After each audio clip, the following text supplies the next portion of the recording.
So speaking of New York Times, we've talked about before the desire to actually start our own news website because the news that you get, and having been in the news business for a long time, is so filtered down, watered down. It's the opinion of the writer, the editor. You're not really getting real news. You're getting what that person decided. Can I ask you a question? Yes, please.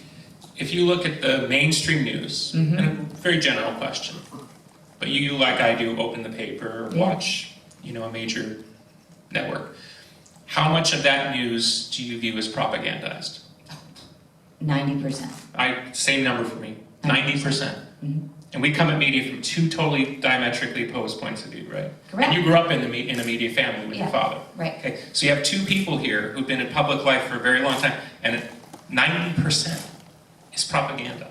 Now the great thing is, most people, and I would assume most people here, already know that.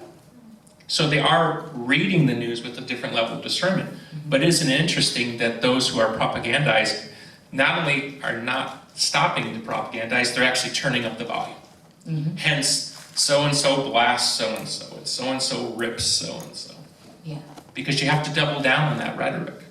Well, so now my question to you was, since we didn't start our own news network, and we're still willing to do it, if anybody out there would like to fund it, we're totally game for a conversation, so just bookmark that one.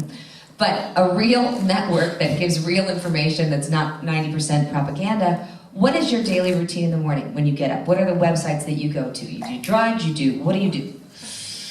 I find that I read the mainstream websites because I want to see basically what's the marching orders. It is pretty fascinating to see the White House presses a button and how the mainstream media is literally verbatim, with very little questioning, factor that propaganda out. Maybe less in the past year, but still pretty high in the way that the White House can dictate the conversation. I think, I don't know. Drudge is good, but he's obviously right-leaning and or libertarian. I tried for a while to read more leftist stuff because I like diverse point of view. But I'm at a point now where, I don't know if it's the salons of the world, so I just can't read it. Yeah. Because I feel my intelligence is being insulted. You know what I mean? And maybe that's just where I am politically at this point in my life. I just can't have my intelligence insulted. So I went to this conference